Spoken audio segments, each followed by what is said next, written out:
Hey everybody, thanks for joining us on MRC-TV. I'm your host, Nick Kangadis, and we have a very special guest joining us today. We have Nicole Neily of Speech First, which is a new organization which aims to help protect students on college campuses from free speech abuses and all that. Yep.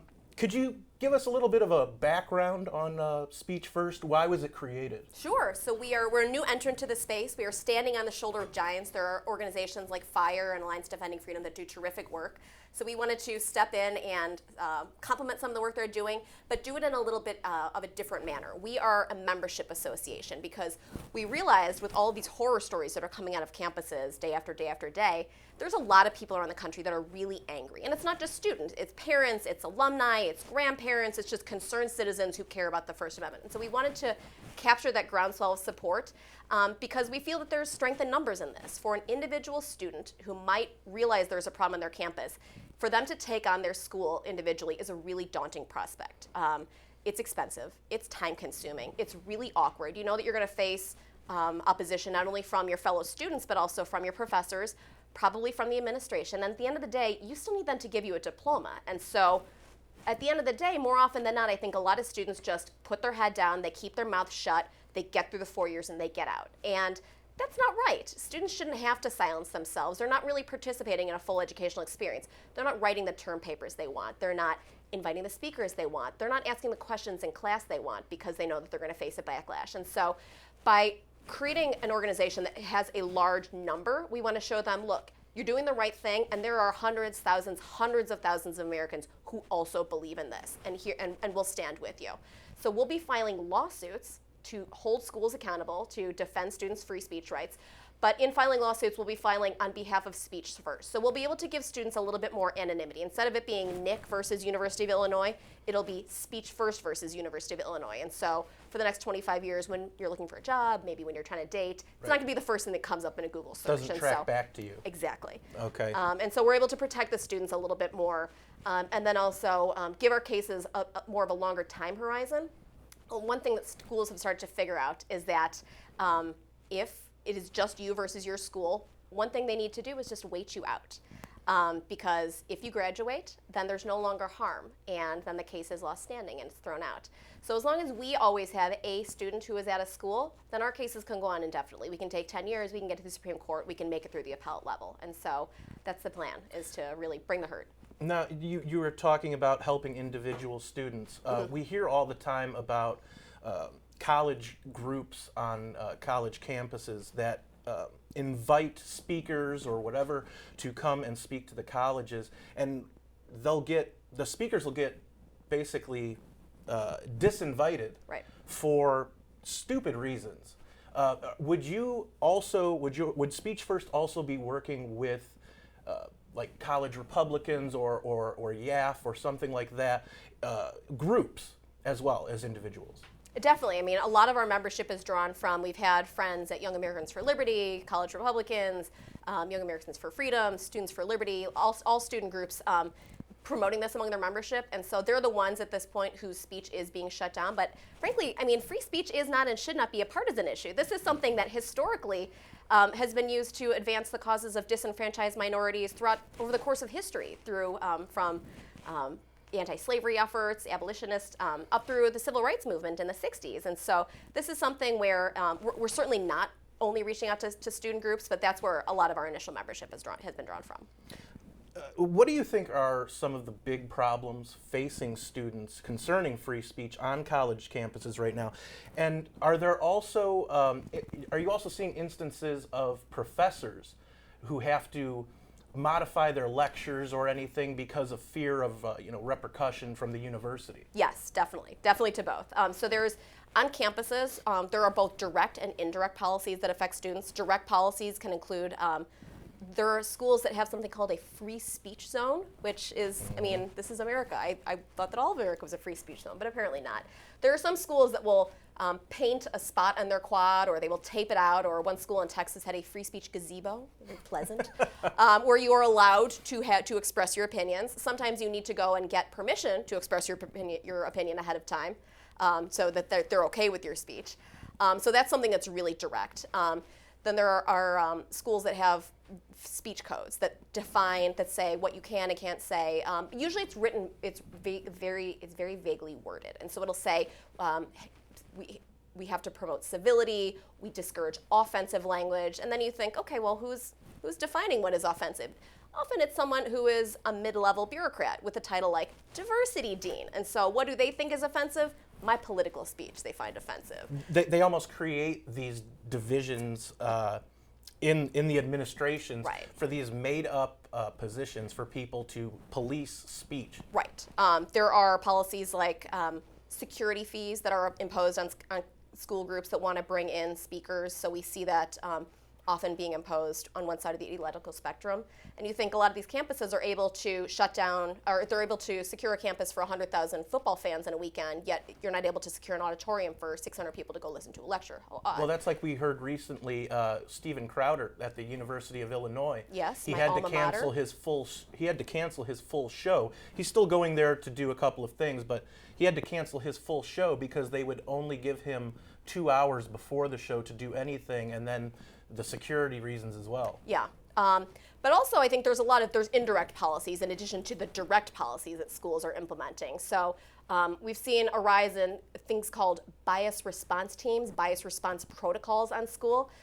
There are universities that have a portal on their website where you can anonymously report speech you've overheard. And so if you're walking down the hallway and you overhear a conversation between two people, you're not involved in it, you don't know if they're friends, you don't know the circumstances, but you hear a word, you think that might be offensive, he's being mean to her. You can anonymously report that. And then there is a bias response team, sometimes staffed by members of the local police force, sometimes staffed by administrators, that have to investigate that. And it ends up being punishment by process, where you're being dragged through a kangaroo court. You have to defend yourself and say, no, it was a friend, it was a joke, we were talking about a Seinfeld episode last night. But that ends up terrifying students. And so what we see a lot, and one thing that we're particularly concerned with, is the chilling effect of these policies taken together. You don't know what you can get in trouble for, how or when, and so you just don't act because you want to avoid the problems altogether. And that really, I think, gets to the heart of what's going on campuses. Students are not participating in their educational process because they're afraid of a backlash. And so to your earlier point about are there professors that have this problem as well? There absolutely are. There was an article in The Atlantic from a couple years ago written by a professor at Harvard Law who said she was requested to not use the word violate in a law class because it was triggering.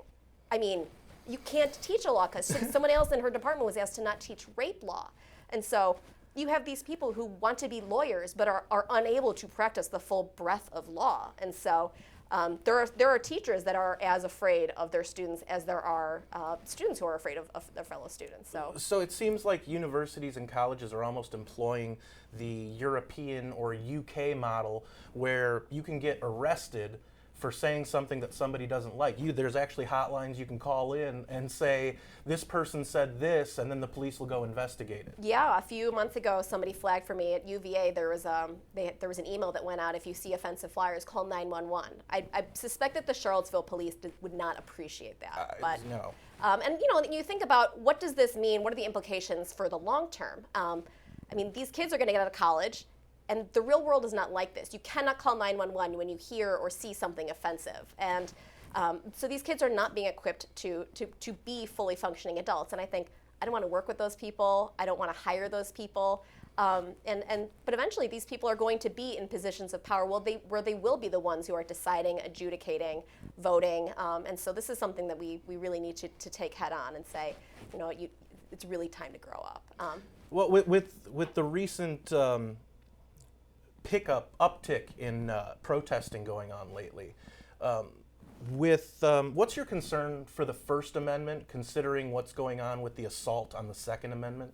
Yes. Well, my husband did the Heller gun case, so we are big fans of the Bill of Rights in my house. I think it's great that there are students who are engaged, that there are people who care about issues, even if I disagree with their speech. Because I think it's one thing to have students who are totally apathetic. So I would hope that maybe them realizing that their ability to do a walkout, to do a protest, this actually has repercussions elsewhere, and that they should be engaged on that. That being said, we are seeing an uptick also in the speech that is being shut down, that is shouted down, how we are defining what speech is good, what speech is bad. And that to me is a concern, because there's tremendous jurisprudence from people like Thurgood Marshall, from Frederick Douglass, not conservative luminaries by any stretch, who has said the other side of the freedom of speech is the freedom to listen. And so when you have protests, when you have heckler's veto protesters who are shouting down and preventing fellow students, fellow classmates from listening or hearing a viewpoint that they might want, that's really unfair and that's inappropriate. And so I think while they're exercising it, they need to know that this is a dual-edged sword. Do you think that this could go further on college campuses? Do you think that there could be something like tribunals, like we see on occasion in Canada?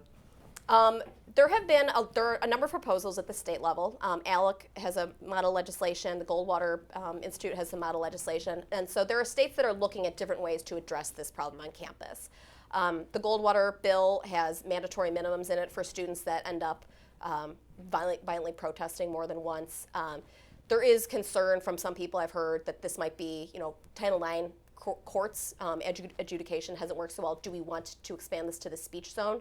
That being said, there are instances where students probably are dissuaded from protesting because they know that there are real teeth, there are real consequences. So yes, no, I guess one thing that I am concerned with in where all of this will go on campus is, and it's something that a group called Heterodox Academy has brought up, is there are some schools that definitely favor free speech. The University of Chicago has been terrific about this. They put out a statement a couple years ago.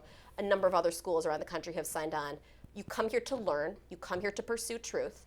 If you're not comfortable with that, then we encourage you to look elsewhere. Isn't that what it should be about? That's what it should be about. And then there are other schools you see, like Evergreen College in Washington State, where that is not what they are about. And so, frankly, I think something that might end up happening is a schism in academia, where there is Pursuit of Truth University and there is Coddle University. And so as long as you're able to make that decision and go into it eyes wide open, great. If you want your child to be totally protected until they get out when they're 23, 24, 25, and then go into the real world and deal with the consequences, so be it. But I would like to see schools being more transparent about their policies up front, and so that you, as a parent of a 17, 18-year-old who's trying to make a decision, says, you know what, I don't like this. I don't like the policies that my kid is going to be subject to. So. It was a disturbing poll, but the Brookings Institute recently came out with a poll that said that 53% of students believe colleges and universities should prohibit offensive speech. With conservative speakers traveling the country and being invited, trying to open a dialogue, do you see a tide shift happening one way or the other on campuses? Yeah, it's funny. There's been a lot of polling out recently. The Gallup Institute had polling out with the Knight Foundation, and there's been some people who have said, look, 70% of students say that they believe in free speech on campus. Yes, it's great in the abstract, but then you drill down into numbers like that and you find out, oh, actually, no, when the rubber hits the road, you don't believe in this at all. You think that hate speech should be suppressed. You think that there should be safe spaces. You don't actually believe in this stuff. And so it is a problem. And to some of these students, I say, if you believe that there is this system of privilege, if you believe that there is a whole, the world is set up against you and we need to dismantle this hierarchy, this patriarchy, the whateverarchy, why would you want to give that system more power? Why would you want to let them decide what is offensive and what is not? Because at the moment, sure, your team might have the levers of power, but you are very unhappy what is going on at the White House. You are very unhappy that Republicans control the majority of state legislatures. Why would you want to give those people more control over this? These are rights that are hard-earned, that have been fought and died for. And so why would you want to let other people adjudicate that? Well, what's offensive to one person might not be offensive to another person. Right, yeah. So what's your hope for the future on college campuses? I would love to see students who come into school more resilient, more well-equipped. So there are groups out there, like a new organization called Let Grow, that is trying to work with parents to teach them, you know what, you have to stop bubble wrapping your kids from early on so that when you get to school and your student faces an adverse opinion, they don't have a total meltdown. They don't have an existential crisis. And then when students get to school, I would love to see them in freshman orientation emphasize this is what speech is. This is what you're here to learn. I didn't have great opinions when I was 18, but you read, you expose, you debate, you're challenged, and then you end up sharpening and honing your opinions. I mean, the marketplace of ideas is there for a reason, because great ideas float to the top and bad ideas wither on the vine. And so to have this uniformity of thought at schools is so damaging, it's so dangerous, it's so anti-enlightenment. That's not really what the pursuit of truth is about. And so I would love to see schools that either fully embrace that or just kind of acknowledge what they are, let the mask slip. Since you're our guest, Yeah. I'm going to give you the last word. What would you like students to know who feel like their free speech on their particular college campus is being infringed upon? I would like them to know that they don't have to do this alone. I would encourage everybody to sign up. If they go to speechfirst.org, they can join, become a member, flag their stories for us. If you have some terrible incident that's happened to you, please let us know, because we will be filing lawsuits. We're going to have 2 filed before the end of April, and then another couple in the fall. We're able to protect their anonymity, so we're able to move forward in case they don't maybe want their name splashed across the cover of the New York Times.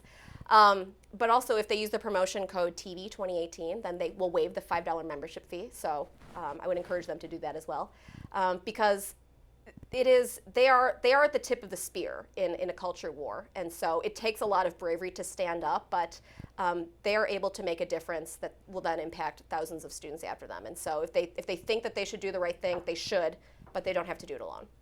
Well, I really want to thank you for coming in. This was Nicole Neily, who is the president of Speech First. I want to thank everybody for joining us today on MRC-TV. I'm Nick Kangadis.